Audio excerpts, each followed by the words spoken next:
Some dramatic new details surrounding the Trump administration's ongoing war against so-called narco-terrorists emerged over the last few days. To date, the Pentagon has conducted 22 strikes on small open boats in the waters of the Caribbean and Pacific near Colombia and Venezuela. Those strikes have killed an estimated 80 people. The Department of Justice has said the strikes were lawful as the president has labeled the small boat occupants as combatants that pose a, quote, clear and present danger, end quote, to the United States by ferrying drugs, which the administration has characterized as chemical weapons. Critics of that logic, including a growing number of lawmakers, have countered with the fact that in any legitimate military or law enforcement operation, rules of engagement exist to ensure that force is necessary, proportionate, and discriminate. These rules are designed to protect innocent life, preserve evidence, and maintain compliance with the law of armed conflict, the body of international law that governs when and how force may be used. As Dave Petrie and William Baumgartner write in a recent USA Today op-ed, the supposed justification that these boats pose a clear and present danger to Americans falls apart under scrutiny. Labeling the purported drugs the boats are carrying as chemical weapons is not a recognized basis under the law of armed conflict, nor is it the kind of imminent threat required for a president to employ lethal force without congressional approval. In addition, it appears to be lacking in factual basis, as government assessments have shown this is not a route for trafficking fentanyl. Under the law of armed conflict, deadly force is lawful only when an imminent armed threat exists. Drug traffickers, however violent or corrupt, are not conducting military attacks against the United States and are not interested in deliberately killing their customers. Under criminal law, force must be the minimum necessary to compel compliance, not missiles or munitions that leave no survivors. To put it plainly, Petrie and Baumgartner conclude, calling drug smugglers terrorists or claiming without evidence that they are transporting chemical weapons does not create a state of armed conflict. It creates a constitutional problem. It also creates questions of whether the orders to conduct these boat strikes are lawful. Admiral Alvin Halsey, the commander of the U.S. Southern Command, has submitted his resignation 2 years early, reportedly because he was unwilling to carry out the strike orders. And as we reported in our most recent episode, last week 6 lawmakers, 5 military veterans, and 1 former CIA officer produced a video that counseled troops that they have an obligation to disobey unlawful orders. While the short video doesn't indicate specifically what orders they deem unlawful, it can be assumed based on the timing of the video's release that they're referring to the boat strikes in the Caribbean. The administration's response to the video was severe.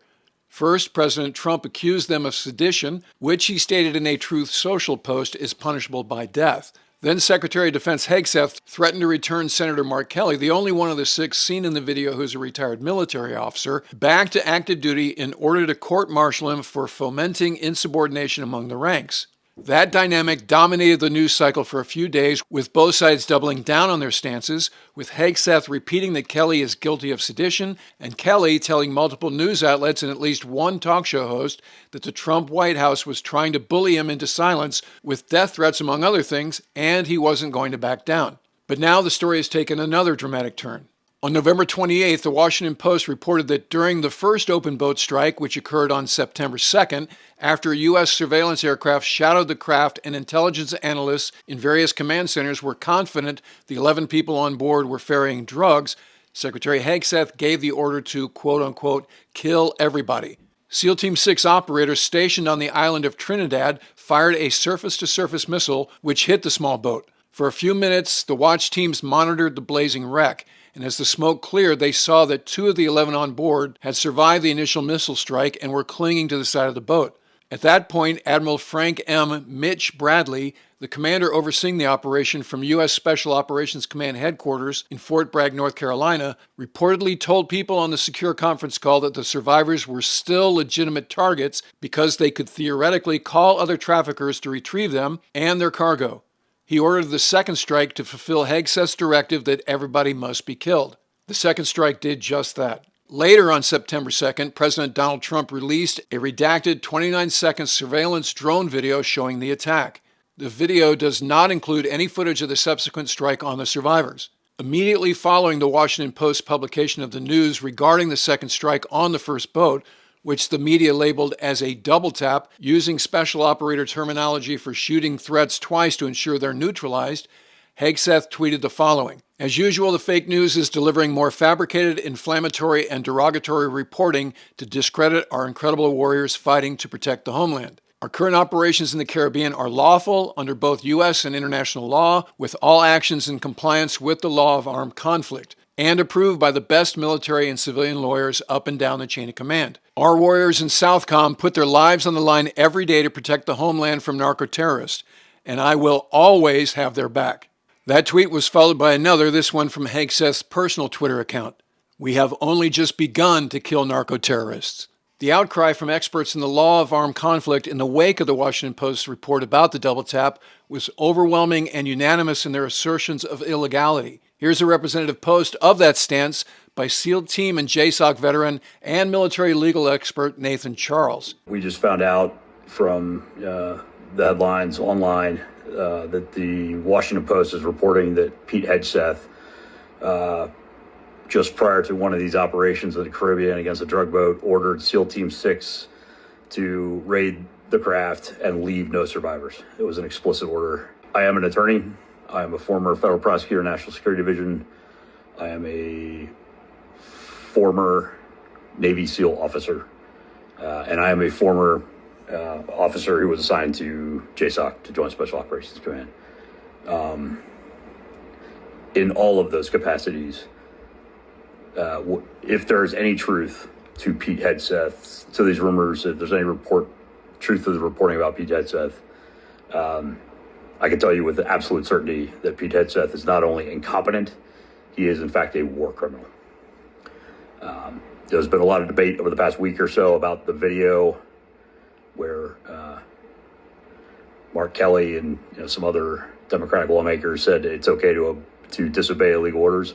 This is one of those patently illegal orders that everybody should have disobeyed. At this point, I think Pete Hegseth absolutely needs to be impeached. I mean, he should have been impeached a long time ago for mere incompetence. But at this point, he's not just incompetent, he's a war criminal, and he needs to be impeached immediately for that. And frankly, whatever officer at JSOC said okay to that order without pushing back on it, at this point also needs to be fired. And I'm saying that as somebody who has been in that position. Critics like Nathan all agree on one main point. If the Trump administration's logic that narco-terrorists are combatants is correct, then the double tap constitutes a war crime in that it's illegal to target an enemy once rendered helpless and unable to pose any additional immediate threat. If only Congress has the power to wage war and the drug traffickers are criminals and not combatants, then the double tap is murder.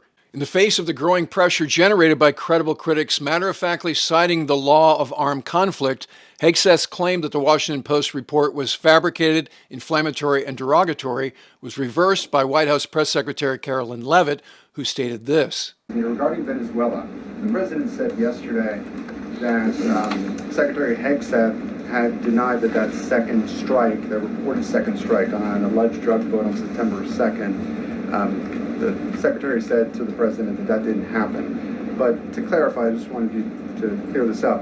In his social media post, Secretary Hegseth didn't go into details about that strike. He just said U.S. operations in the area were lawful, and he said that the story and media reports were fabricated. So to be clear, does the administration deny that second strike happened, or did it happen and the administration denies that Secretary Hegseth gave the order? The latter is true, Abe, and I have a statement to read for you here. President Trump and Secretary Hegseth have made it clear that presidentially designated narco-terrorist groups are subject to lethal targeting in accordance with the laws of war. With respect to the strikes in question on September 2nd, Secretary Hegseth authorized Admiral Bradley to conduct these kinetic strikes. Admiral Bradley worked well within his authority and the law, directing the engagement to ensure the boat was destroyed and the threat to the United States of America was eliminated. And I would just add one more point to remind the American public why these lethal strikes are taking place. Because this administration has designated these narco-terrorists as foreign terrorist organizations. The president has a right to take them out if they are threatening the United States of America and if they are bringing illegal narcotics that are killing our citizens at a record rate, which is what they are doing.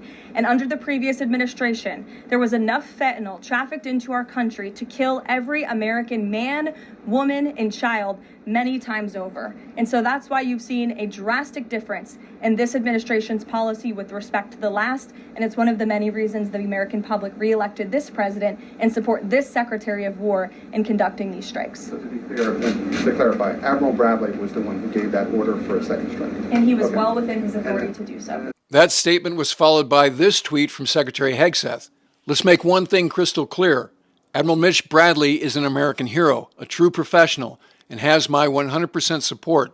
I stand by him and the combat decisions he has made on the September 2nd mission and all others since. America is fortunate to have such men protecting us. When this Department of War says we have the back of our warriors, we mean it. So we said that twice now. Admiral Bradley is well-versed in tactical legal decisions made in the heat of battle, having served for many years as a combat-experienced SEAL, including time with SEAL Team 6, and at a glance it would seem out of character for him to wantonly violate the law of armed conflict. Further, he has a team of JAGs in the room with him in the command center to assist with complying with the law at all times as the tactical situation evolves. But here it seems like the potential for a war crime charge has created a new matrix. Instead of Secretary Hegseth owning the commander's intent associated with a kill-them-all order, he now appears to be differentiating his general guidance from Admiral Bradley's specific actions during the strikes. Senator Roger Wicker, who's a Republican from Mississippi, who chairs the Senate Armed Services Committee, has opened an inquiry into the September 2nd operation, and he told reporters that he is seeking video and audio recordings of the strikes, and once those materials are received, he will decide how to proceed. That audio should reveal who gave what order when, including how tactically involved Secretary Hegseth was during the strike. At what point did he actually say kill them all? So we'll see what emerges as the SASC investigation proceeds. So far, those who've never believed that Hegseth was the right man for his current job are warning that when he repeatedly tells active duty service members, "I will always have your back," what he really means is, "I will throw you under the bus if my status as secretary is in jeopardy."